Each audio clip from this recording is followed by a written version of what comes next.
If money affects your life in any way, Money Making Sense will talk about it. Be financially healthy, wealthy, and wise. Here's your host, Heather Kelly. Welcome to Money Making Sense, the show that talks about all things money. Today, I'm at the Sundance Film Festival, and I'm joined by filmmaker Ethan Yu. And you've brought a film called Death Education. It's actually a short documentary. So tell us a little bit about your film. Thank you for having me, by the way. I'm here with a short documentary film called Death Education.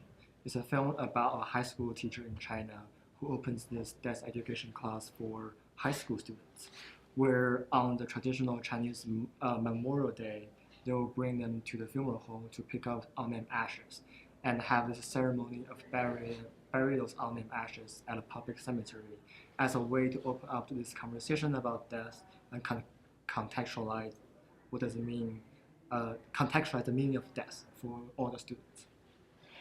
Is death just not talked about in China, or is it a generational thing? Like the younger generations just aren't following traditions anymore?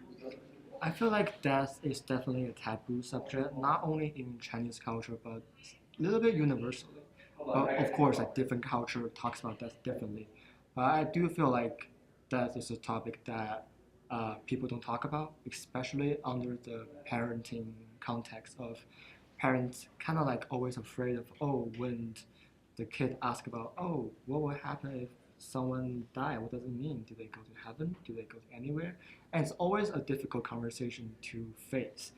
And part of the reason why I'm making this film is because of I am 27 right now. But when I was making the film back then, I was 25. And I started to enter an age where friends around me are entering this stage of life where we first encounter, sadly, the passing of a close family members for the first time. And I realized we don't know how to talk about it. And I'm fortunate enough that all my parents and grandparents are still here with me. But I always have this fear of, what if they pass away one day? And I remember when I was a kid, I would cry at night out of just dreaming about it. And it was under this situation that I want to make this film just to open this conversation, and hopefully through this process can open up this conversation and in return help me and friends around me contextualize it. So in the film, when the students all went to the memorial, not the memorial, where they went to pick up the ashes, was that in a crematorium? It was in a crematorium, and the building they went to is a little side building, like a storage building on the side of them. Because, just give a little bit more context of what's happening, what was happened that day, they went to this building on the side of the crematorium to where all these unnamed ashes were stored. Some are dated back to early 2000s. And they were left there without a name, without any information of who they were. And the students head into this building, pick up those ashes, and bring them to the public cemetery to have this ritual of burial. Yeah. I was shocked at how many bags there were in that storage room. So that makes sense that you say some of them went all the way back to 2000. Why does it take so long to bury the ashes? So there's definitely some regulation involved of the process of cremating a dead body involve a lot of logistic issues. A lot of the body were first found dead by the police, right? And they brought them into the crematorium. Even for them to be cremated, there's a process of waiting, because it's a big deal of burning someone's body into ashes. And for that, the process of this is also a process of who's responsible. Some of the ashes were left there because they are afraid of, what if one day somebody came here to claim these ashes. The family want to bring them home. They don't want to say, oh, it's already in the ground or somewhere nowhere to be found. So it's really a process of they have to wait. And there's still some bodies in the fridge that's left there unburned. And so there's a lot of logistic involved of like who can give the final approval of saying, okay, this is okay to bury the ashes. This is okay to cremate these bodies. And how many, first of all, what city is this in? Because I don't remember seeing that on your film. So the city is called Yuxuan. It's not a like province capital or anything. It's a small city in the southeast of China. And to your point of surprised to see all these bags in there, when we were there, the student was saying they were surprised that in such a small city, Yeah. like Yuxuan, there's so many bags. And just Yeah. imagine like in bigger cities and in everywhere around the world, how many unnamed ashes were there. Yeah.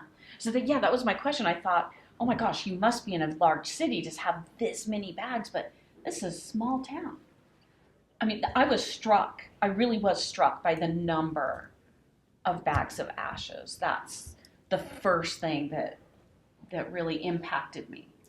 There's also like a funny side story that just a few months ago, a friend of mine, I'm living in San Francisco right now, and a friend of mine are making not a similar short films about the unnamed ashes in San Francisco.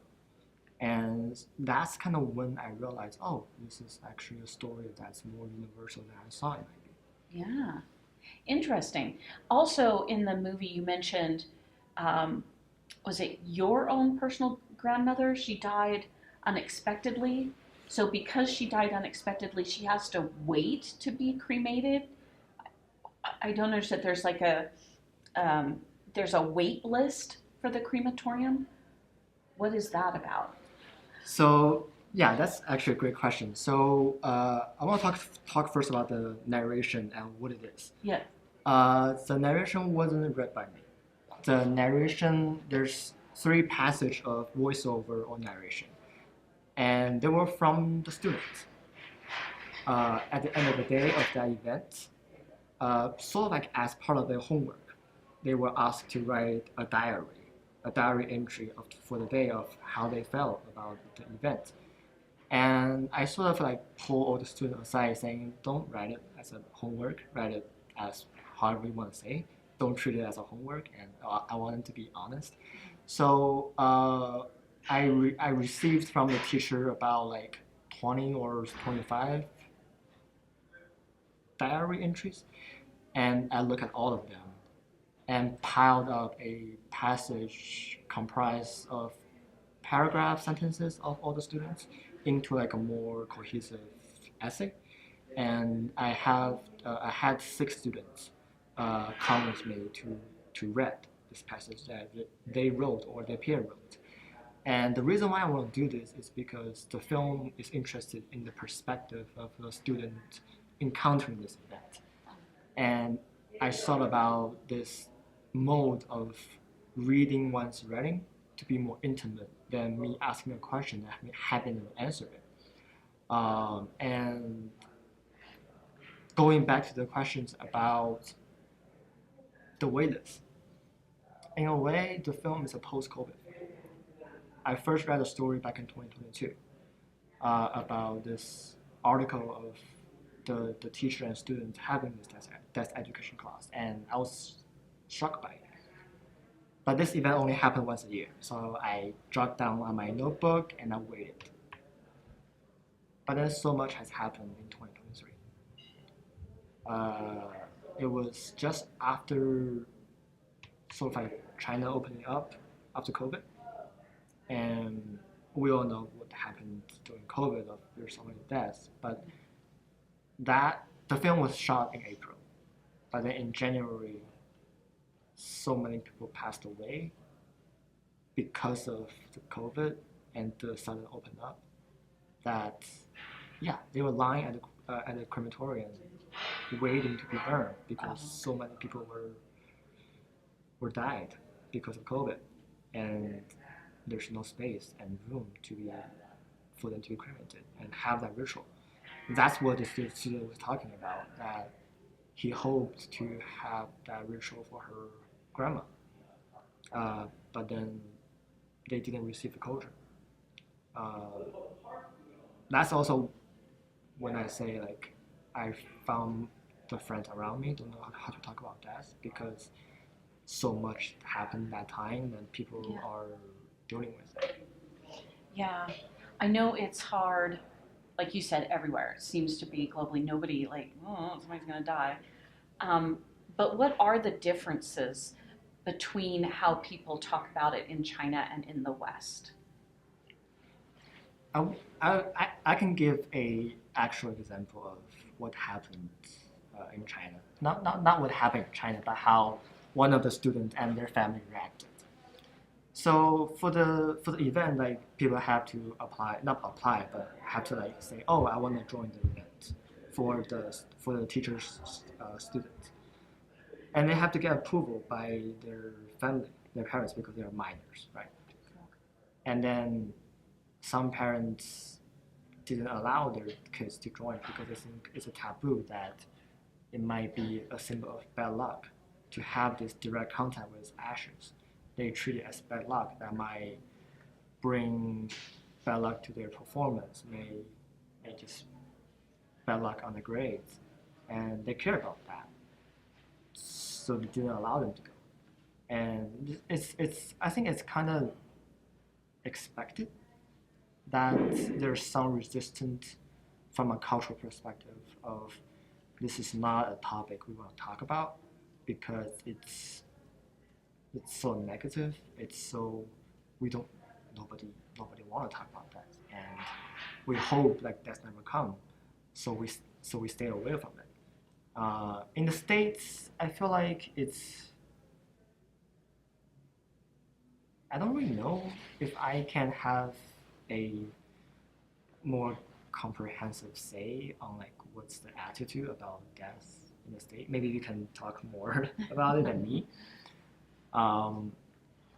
But yeah, I feel like it's not a topic that we just put on the textbook or talk about it. Even there's, I mean, death education has been around for years, but a lot of them are existed in the form of lecture, of giving a talk.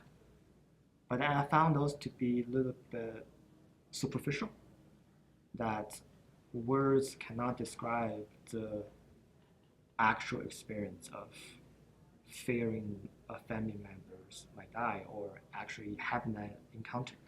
I felt it's very different. That's why I was so interested in this story, because it's beyond words. It's beyond a simple lecture. It's beyond a textbook discussion.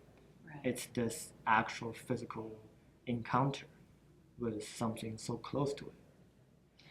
I don't even know. I'm sure somewhere in the US somebody is teaching death education on some level, but I've never heard of that. So even having that taught in China, to me, is like, hey, you're a little bit ahead from my perspective in the US as far as classroom teaching. But talking to people in the US, you have some that they won't necessarily avoid the subject, but they will use, say, oh, this person passed on, or they've moved to a higher place, or they won't use the word death or dying. Whereas my stepfather, when my mom died, he hated when everybody's like, we're so sorry that your wife passed, and he's like, she died. Like, he just couldn't stand that people were, to him, that they were minimizing what had happened to her. So it's different perspectives, even in the same culture. Of course, I feel like, of course, everybody will have their own method of dealing with it, and I do think it's a very personal choice. And at the end of the day, the film talks about death, but it's really about living. It's about story of how do we live, carrying grief, and how will like rituals help us. Yeah. I did want to ask, because your film does deal with these ashes of the unnamed people. They don't know who these people are. But do you know, since these were the students who were narrating, or it was their words, one of them said they felt very uneasy about going. Were they uneasy because this was an unnamed person, or just because, oh my gosh, I'm going to be touching ashes, no matter whether they knew them or not? I think it's more of, oh, I'm going to be touching these ashes. Because I think because the student was talking about this unease before going in, there's a sense of fear and a sense of, because of the cultural taboo and the cultural discussion around death, that there's a sense of, oh, it feels a little bit chill, it feels chilly, it feels cold of just thinking about it. Yeah. And I think that's what they were talking about, of not knowing what to expect. So again, the name of your film, your short documentary, is Death Education. Have you found a distributor yet? Like, what are your hopes for this film going forward from Sundance? The premiere here at Sundance really opened up a lot of opportunity for potential distribution. I don't have a distribution yet at this moment. I'm in talk with several platforms. But for me, I shot the film in 2023 and 2025 right now. At first, I really want to get the film out as soon as possible because I think there's a sense of urgency in talking about this post-COVID. And it is not just because for the sake of distribution for the film, but I think there's this universal urgency that we need to talk about it. So my goal for this film is to, beyond festival circuit, really have a engagement with the general audience, whether it's educational institution, whether it's online platform. I wish to share it with as much as large of an audience as possible. Has it been shown in China yet? Not yet, because this is the world premiere of the film. Oh, okay. This is the world premiere of my short film, and I am in the process of submitting to film festivals in China, and I actually can't wait to share the film with all the students and teachers. I showed them a glimpse. Yeah, I'm just curious because obviously they're talking about it in some of the classrooms anyway. Just wondering, with the culture of taboo, what do you think the response might be once your documentary gets there? Are you talking about the taboo in China? Or in China. I feel like films all have a target audience. There's only so much a film can do that I don't think I can force anybody into the theater and watch it and have a conversation with it. But I hope for the people who kind of like me, who are already thinking about this kind of questions, but have a lot of uncertainty about it, to have this experience of saying, oh, you're not alone. And there is possibly a way to think about it. Because I think the goal of the film is not to offer any solutions, nor do I think there will be any solutions. Everybody will come to their own conclusions of how they want to deal with it. But the important is not to escape it. The thing is to face it and to think about it, to contemplate about it. That's what I want the film to invite everybody to think and engage in. Okay. One more question, since you had mentioned that a lot of these deaths were because of COVID. What do you know? I don't know how recently you've been in China, but are they more open about the virus that it came from China? And because before they were not not to get into the like whether it came from a lab or not, but that it wasn't there. Like the authorities just didn't want that to be out in the world that it started in China. So what is their feelings about the virus now? I feel like right now it's actually similar to any other place in the world right now. Like people moved on, everybody moved on. That we don't talk about it. There's no because everything is back to normal, and the the most pressing problem on everybody's mind right now is economic collapse or the financial struggle of the world, and yeah, they moved on and back to normal. Wow. All right. Well, thank you so much, Ethan. Ethan Wu. You are the director, producer of Death Education, which is showing at Sundance Film Festival right now, and hopefully you'll get distribution and other people will be able to watch it soon. Thank you. By the way, I also shot and edited the film. Whoa. You are a one-man band. Yeah, I feel like for documentary, it is really interesting that I made it in a way with a small crew, and that afforded me with a small budget and afford me the time and space to really experiment and have time to sit with the film, rather than having the pressure of, oh, I have to make it within a certain budget with a certain expectation.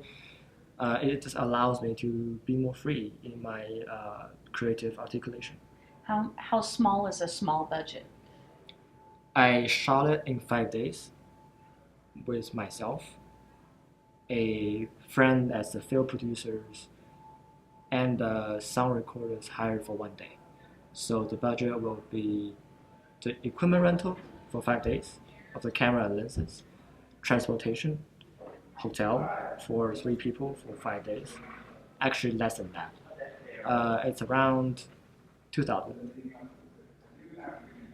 US dollars? US dollar. Wow.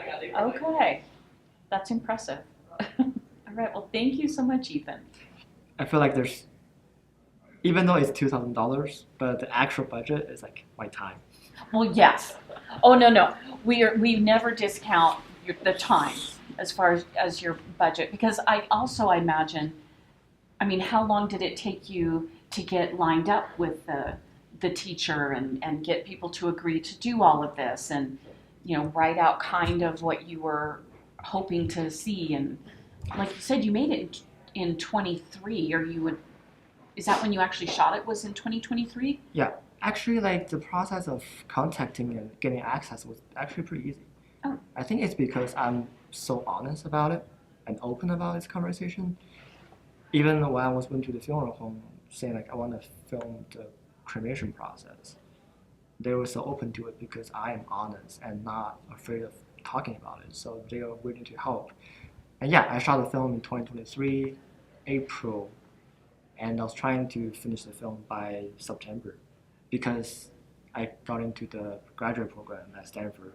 I was trying to finish it before starting this intensive program. Right. But then I didn't because the film wasn't ready. So I waited. I waited a year. When the summer came, I had 2-3 months of free time. I went back to it with a fresh eye, and I also changed a lot during the past year as a filmmaker. As like what kind of documentary means to me. I want to make a documentary that's more than about information and more about emotionality with image and sound. And those decisions had a big influence on what the films came to be. Was that your schooling that affected that change?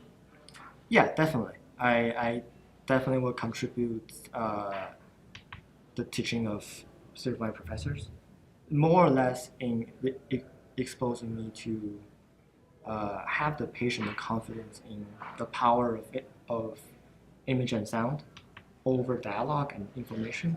This is a fun fact. I made like a 1-minute teaser 2 years ago. In 2023 September, it's 1 minute, but it has more voiceover than the one we have right now. Oh, wow. The whole film. Okay. So that was interesting. Yeah, totally. All right. Is anything else you want us to know before we? I can talk about the film for hours. So I can talk about the sound design. I can talk about the cinematography. I have a lot of questions since I'm like. I'll let you two have that conversation. But thank you so much, Ethan. We appreciate your time and good luck with Sundance. And hopefully you bring more films here and with this one, Death Education, that you find a wider distribution.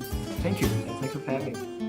Thanks for listening. You can email me with any questions or topics you want to hear about at hkelly@ksl.com. That's HKELLY@ksl.com. And because this is Money Making Sense, you can subscribe for free on Spotify, Overcast, Apple Podcasts, anywhere you listen to your favorite podcast, and you'll never miss another episode. Thanks for being a Money Making Sense listener. Follow your common sense onto social media. Money Making Sense on Facebook, Twitter, and Instagram.